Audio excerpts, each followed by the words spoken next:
Bonjour à tous, ravi de vous retrouver pour une nouvelle vidéo. Pour ceux qui ne me connaissent pas, je m'appelle Clément, je suis donc le créateur d'Optimasso. On aide les associations dans leur développement. Pensez à liker, à vous abonner à la chaîne YouTube Optimasso. On va bientôt atteindre les 2000 abonnés, j'en suis vraiment très très fier. C'est une communauté qui grandit de jour en jour, donc rejoignez-nous en cliquant juste en bas. Aujourd'hui, le thème qu'on va aborder, c'est la newsletter. La newsletter, c'est quoi? C'est finalement un mail que vous allez envoyer à vos abonnés, aux personnes qui sont abonnées à votre newsletter, où vous allez pouvoir donner beaucoup d'infos. La problématique de ces infos, c'est ce qu'on retrouve actuellement sur Internet. En fait, la problématique, c'est qu'on rentre dans une ère d'info-obésité. L'info-obésité, c'est quoi? C'est tout simplement le fait que vous allez avoir beaucoup trop d'informations et du coup vous allez faire une overdose. On va finalement pas savoir quoi chercher. Des fois on va aller chercher une information et finalement on se retrouve à cliquer sur YouTube et à retrouver une vidéo d'un chien qui fait un skate. Voilà. C'est un peu ce qu'on a actuellement parce que tous les réseaux sociaux font en sorte qu'on essaie de rester le plus longtemps sur la plateforme. C'est comme ça que leur business fonctionne. Et du coup, nous, en tant que consommateurs d'informations, ça nous perd. C'est pour ça que moi, j'ai essayé de créer Optimasso pour pouvoir justement donner du contenu un peu plus pointu pour aider le monde associatif et s'y retrouver sur une même plateforme. On a également une newsletter où vous recevez un mail tous les mardis matins où on donne plein de conseils, plein d'astuces pour votre association. Donc, pour sortir votre épingle du jeu associatif, il va falloir que vous mettez en place une newsletter. Pour moi, en 2022, ça va devenir incontournable. Par exemple, là, en ce moment, j'aide donc plusieurs clubs, dont notamment un club de tennis, qui envoie tous les lundis matins une newsletter à plus de 600 personnes et qui est lue parce qu'on a à chaque fois des retours. Et c'est quelque chose qui fonctionne parce qu'en fait, on va directement apporter l'information à la personne et une information de qualité.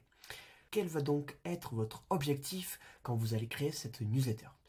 Un, ça va vous permettre tout simplement de tenir informés vos membres, vos partenaires, vos sponsors, vos mécènes, et aussi vos partenaires institutionnels, la mairie, des personnes qui vont vous subventionner. L'idée, ça va être de pouvoir regrouper un maximum d'infos et vous allez leur envoyer comme s'ils allaient lire le journal et vous leur donc donner de l'info pour qu'ils puissent se tenir au courant. Ensuite, vous allez pouvoir mettre en avant un bénévole. Vous prenez une rubrique dans votre newsletter, et par exemple le bénévole du mois, le sportif du mois, ou si vous avez un nouveau sponsor, quelque chose que nous on utilise qui fonctionne bien, on fait l'interview donc d'un chef d'entreprise, et on l'interview et on l'écrit sur quelques lignes de notre newsletter. Après, vous allez pouvoir montrer le dynamisme de votre club au travers de toutes les actions que vous allez faire, des photos parlant, dès que vous mettez une animation en place, et je suppose que vous en mettez régulièrement, mais la newsletter va permettre de pouvoir faire une mise en valeur de toutes ces actions-là. Ensuite, vous allez aussi rappeler que vous êtes là et vous allez des fois peut-être remotiver les personnes qui finalement elles viennent plus trop au club. On a plusieurs périodes, hein. On sait que la période de décembre, novembre, décembre, janvier, les nuits sont plus longues, à 18h il fait déjà très, très sombre, et du coup on est moins motivé à aller faire du sport. Là, on arrive dans la période estivale, donc à avril, mai, juin, il commence à faire chaud, c'est plutôt l'idée d'aller donc sur une terrasse avec des amis. Donc vous allez leur rappeler que vous êtes là, vous allez du coup leur proposer peut-être un événement, des animations, ce qui va sûrement raviver la flamme. Et du coup peut-être que vos adhérents reviendront pour vous voir, pour participer à l'animation, tout simplement en disant ah tiens bon, ça fait longtemps que je suis pas allé faire un peu de sport, allez il faut que je me lance. Ensuite, ça va vous permettre également de faire connaître le club et d'attirer plus d'adhérents. Pourquoi? Parce que vous pouvez très bien mettre votre newsletter accessible à tout le monde. Donc bien sûr, il faut s'inscrire à cette newsletter, laisser son adresse mail pour pouvoir vous derrière envoyer le mail à cette personne-là. Et imaginez que vous donnez du contenu sur le judo, du contenu sur du basket qui va être très intéressant. Vous le partagez sur votre site internet, sur vos réseaux sociaux.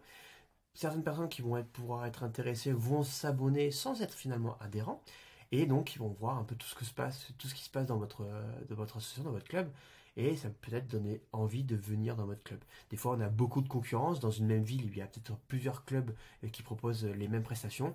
Et bien peut-être que cette newsletter pourra faire la différence au moment où la personne choisira son club. Et pour finir, ça va vous permettre aussi de faire connaître les événements de votre club. Parce que très souvent, bon, on fait une affiche, on va essayer de communiquer plutôt de manière physique. Et bien ça va être un peu le rendez-vous incontournable où vous allez, par exemple, parler de l'événement qui va arriver. Vous pouvez faire des teasings et ça va permettre aux personnes de se rappeler qu'il y a un événement et derrière d'avoir un taux de participation beaucoup plus élevé. Donc vous l'aurez compris, pour moi, une newsletter, ça va devenir incontournable. C'est assez facile à mettre en place. J'ai fait une vidéo sur ce sujet que je vous remets juste au-dessus. L'idée, c'est pas forcément d'en faire une toutes les semaines. Une tous les mois, c'est déjà très bien. Si vous êtes capable d'en faire un peu plus, toutes les 2 semaines ou toutes les semaines, c'est encore mieux.